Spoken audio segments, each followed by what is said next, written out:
RBI assistant banking का वो exam है जहां पर कट ऑफ आसमान छूती है। तो इस वीडियो में मैं आपको अपना स्कोर कार्ड दिखाऊंगा, उसी के साथ साथ आपको स्ट्रैटेजीज बताऊंगा, क्योंकि एक ऐसा एग्जाम है आपने अगर छोटी सी भी गलती करी तो आप रेस से बाहर हो जाएंगे। तो बने रहिएगा वीडियो में, आपको पर्टिकुलर हर एक सब्जेक्ट की स्ट्रैटेजीज बताऊंगा, टिप्स बताऊंगा कि कैसे आप इस बैंक के एग्जाम में एक्सेल कर सकते हैं।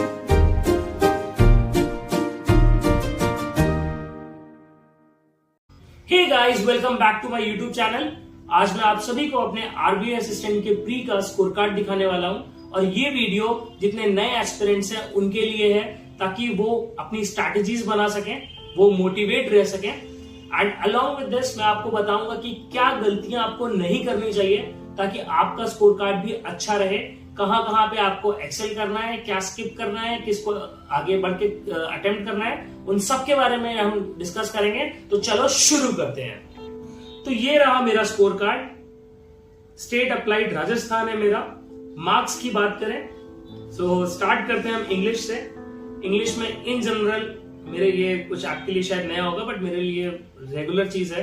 इंग्लिश में इन जनरल में 30 on 30 ही स्कोर करता हूं प्री के पेपर में।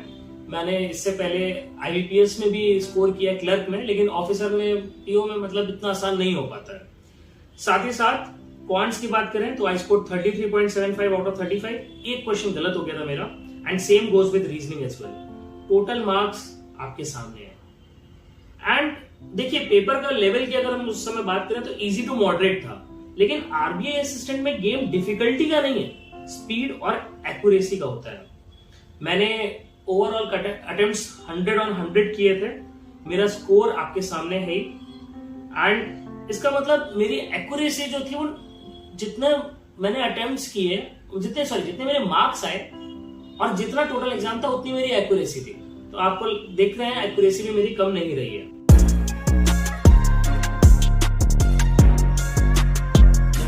सबसे पहले बात करते हैं हम इंग्लिश की।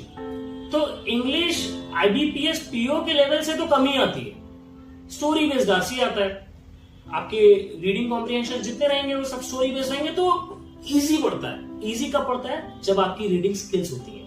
रीडिंग स्किल्स के लिए आपको डेली एटलीस्ट, मैं ज्यादा नहीं आपसे डिमांड कर रहा क्योंकि काफी लोग जॉब्स में भी है जो प्रिपरेशन कर रहे हैं, एटलीस्ट हाफ एन आवर आपकी रीडिंग हैबिट होनी चाहिए। एंड रीडिंग हैबिट आपके अंदर इनकलकेट करनी चाहिए कि जैसे फॉर एग्जाम्पल आपकी कोई भी हॉबी होती है। कुछ लोगों को क्रिकेट खेलते देखते हैं एंड उनका मन करता है यार मैं भी क्रिकेट खेलूं क्या इनके साथ कुछ, तो वो सेम चीज आपके अंदर होनी चाहिए कि आप कोई भी बुक देखेंगे यार पढ़ लूं क्या यार, मतलब इतना हैबिट में। इवन मैं बता रहा हूं, मैं सुबह बैंक जाता हूं तब भी मेरी रीडिंग हैबिट है। मैं एटलीस्ट पूरा दिन में 1 घंटा कोई ना कोई किताब निकाल के पढ़ता हूँ। पासबुक की बात नहीं कर रहा हूं, किताब निकाल के पढ़ता हूँ। ठीक है, अगली चीज हम बात करें कि ग्रामर रूल्स रटने से ज्यादा रीडिंग पर फोकस करें। जितना अच्छे से रीडिंग करेंगे आप उतना बेटर है। ग्रामर रूल्स हो सकता है कि आप स्टार्टिंग में क्योंकि आप वीक होंगे तो आपको लगे कि अरे यार बोरिंग हो रहा है, मोनोटोन हो रहा है, बट रीडिंग की एक आदत होनी चाहिए। आपके ग्रामर रूल्स खराब है, उन पर हम वर्क अपॉन कर सकते हैं, क्योंकि उसके लिए भी मैं आपको कुछ लेक्चर सेशन आपको सजेस्ट करूंगा जो आप उन्हें देख के अपनी इंग्लिश इंप्रूव कर सकते हैं। अगली चीज एरर डिटेक्शन और क्लोज टेस्ट आता है। इसमें फुल मार्क्स लाने की कोशिश करिए, क्योंकि ये फुल्ली स्कोरिंग मार्क्स है। एक बार हो सकता है आप आरसी में 2 ऑप्शन ऐसे रहे जिसमें आप डाउटफुल हो जाओ, बट एरर डिटेक्शन और क्लोज टेस्ट ये 100 on 100 आना चाहिए। तो 30/30 इंग्लिश का टारगेट रहेगा। अगली बात करते हैं क्वांट्स, दैट इज मैथ्स। देखिए, यहां basically speed main game changer है। गॉड स्पीड होनी चाहिए, और God speed is not so tough. मैं सच बता रहा हूं, क्वांट्स आरबीआई सिस्टम में लोगों को लगता है कि कैसे करेंगे 35 क्वेश्चन फट 20 मिनट्स में 35 question, it's very tough, but trust me बहुत इजी है। तो उसकी कुछ स्ट्रैटेजीज आपको स्टार्टिंग से आनी चाहिए। आपकी कैलकुलेशंस बहुत स्ट्रांग होनी चाहिए। कैलकुलेशन बहुत स्ट्रांग आपको कब होगी? जब आपको 1 से लेके 30 तक टेबल्स मुंह जुबानी याद होनी चाहिए। ये नहीं होना चाहिए जैसे बचपन में होता है 17 8 जा 8 जा 8 जा, फिर हम कर रहे हैं पूरा 17 1 जा 17 2 जा 17 3 जा, ये सब नहीं करना है। सो मेक श्योर करिए आपकी कैलकुलेशंस के लिए आपकी टेबल्स पूरी होनी चाहिए। आपको स्क्वायर्स याद होने चाहिए एटलीस्ट 30 तक, क्यूब्स याद होने चाहिए एटलीस्ट 20 तक। और अगर हम बात करें अरिथमेटिक के 2-3 टॉपिक्स जो बहुत स्कोरिंग है, परसेंटेज हो गया, आपका टाइम इन वर्क हो गया, रेशियोज हो गया, तो ये आपके स्ट्रॉन्ग होने बहुत जरूरी है। इसके रिगार्डिंग में भी मैं एक सीरीज बनाऊंगा, मैंने सोचा हुआ है। आपको उस सीरीज में मैं क्वांट्स के वो क्वेश्चंस लिखूंगा क्योंकि एक मैंने भी एक्चुअली एक बुकलेट बनाई हुई है जिसमें मैं literally, I am not bragging, आप आरबीआई, आप आईबीपीएस, आप कोई भी बैंकिंग एग्जाम उठा के देख लीजिए, उस बुकलेट से बाहर नहीं आएगा। भले ही वैल्यूज चेंज होंगी बट क्वेश्चन का टाइप चेंज नहीं होगा। तो उसके बारे में मैं डालूंगा। अगर अभी तक आपने मेरा वीडियो लाइक नहीं किया है, अगर आपको अच्छा लग रहा है तभी तो लाइक कर दो। अगर आपको और भी अपडेट चाहिए तो सब्सक्राइब कर दो, क्योंकि सब्सक्राइब करना बहुत जरूरी है, बाद में आप भूल जाओगे। तो अभी साथ ही साथ वीडियो को पॉज करके सब्सक्राइब पर क्लिक करो, बट बेल आइकन पे क्लिक करना, ताकि आपको मैं सारे क्वेश्चन सब कुछ आपको वहां पे प्रोवाइड कर सकूं। Last section, reasoning ability. यहां पे आप 35 आउट ऑफ 35 स्कोर कर सकते हो।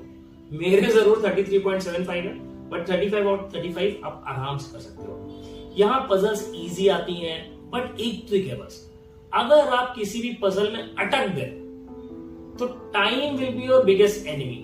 मिसलेनियस क्वेश्चंस आते हैं, टॉपिक्स जैसे इनइक्वालिटी, सिलोगिज्म, ब्लड रिलेशंस, तो इनको आप पहले निपटाइए, फिर पजल्स पर जाइए, क्योंकि अगर आप पजल्स में अटके तो ये तो नहीं कर पाओगे। और यह बहुत इजी आता है, मतलब सेकेंड्स में होता है, आप 10 सेकेंड्स में क्वेश्चन करते जाते हो, सट, तो बहुत इजी है। तो पहले आप अपना स्कोर डेवलप करिए।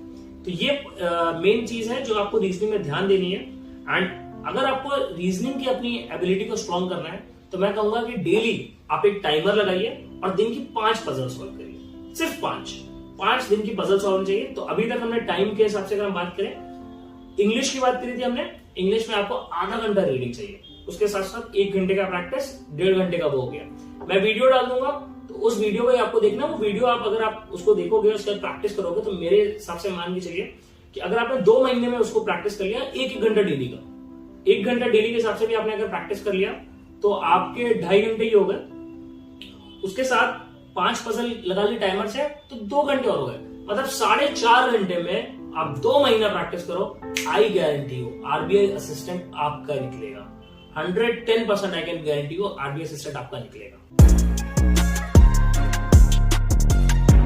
बात करते हैं गोल्डन टिप्स की, तो आपको 2 टिप दूंगा मैं। सबसे पहली, तुक्केबाजी नहीं चलेगी। काफी लोग क्या करते हैं कि देखते हैं अटेम्प्ट्स कम हो रहा है, यार 90 अटेम्प्ट हो गया, अभी डर लग रहा है कि एक्यूरेसी रहेगी, कम रहेगी, नहीं रहेगी। अभी कैसे बाकी लोग तो 95 लाते हैं, 97, 98 ऐसे स्कोर कर रहे हैं, कहीं कट ऑफ ज्यादा ना हो जाए, कहीं मैं बाहर ना हो जाऊं। इस चक्कर में क्या करते हैं, तुक्के मार देते हैं। वो अटेम्प्ट करके 100 आएंगे, बट अगर सोचिए वो 10 क्वेश्चन आपके गलत हो गए, 10 में मान के चलिए 6 भी गलत हो गए, तो वो आपको रेस से बाहर कर देंगे। तो तुक्केबाजी बिल्कुल नहीं करनी है। सेकंड थिंग मैं बताना चाहूंगा आपको कि मॉक्स को कभी अंडररेटेड या ओवररेटेड नहीं लेना है। आपको मॉक देने हैं, हो सकता है आपके मॉक में कम मार्क्स आए, बट आपको मॉक देना है, मॉक की प्रैक्टिस करनी है, जहां गलती हुई वो देखनी है, उसको सुधारना है नेक्स्ट टाइम के लिए। तो ये 2 चीजें आपको जरूर करनी है। इन चीजों को अगर आप कर लेते हैं तो फिर आप मान के चलिए, आप केवल 2 महीने मांग रहा हूं आपसे, 2 महीने से ऊपर टाइम नहीं, 2 महीने में ही आप आरबीआई असिस्टेंट का पूरा तैयार कर सकते हैं। तो दोस्तों, आरबीआई असिस्टेंट जैसा मैंने बताया एक हाई स्कोरिंग गेम है।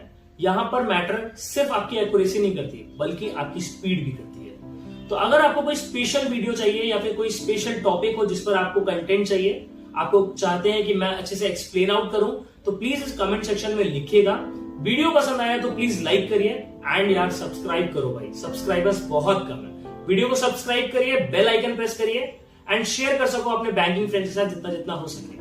सो good bye and I hope मैं इस चैनल से जितने व्यूअर्स मेरे देख रहे हैं उनमें से अगर 10% को भी आरबीआई असिस्टेंट बना गया तो ये मेरे लिए बहुत बड़ा सक्सेस है। एंड ट्रस्ट मी, 10% मैंने टारगेट लिया, नहीं 100% भी हो सकता है, बस आपको मेरा साथ देना है। साथ ही साथ मैं इस वीडियो में एक टेलीग्राम लिंक भी अपना शेयर कर रहा हूं। अभी तक मैंने टेलीग्राम नहीं बनाया था, बट अब मैं सोच रहा हूं उस पर बेसिकली करंट अफेयर्स की एक सीरीज प्ले करूंगा। एंड साथ ही साथ जो आपके डाउट्स होंगे वो डिस्कशन ग्रुप में हम शेयर कर सकते हैं, डिस्कस कर सकते हैं। वो कौन से हो, रीजनिंग से हो, इंग्लिश से हो, कुछ भी हो, क्योंकि मैं खुद ही जैसे आपको पता है 11 बार बैंकिंग एग्जाम निकाल चुका हूं, तो आपकी डेफिनेटली हेल्प आउट करूंगा मैं वहां पे। सो बने रहिए मेरे साथ। जय हिंद, जय भारत।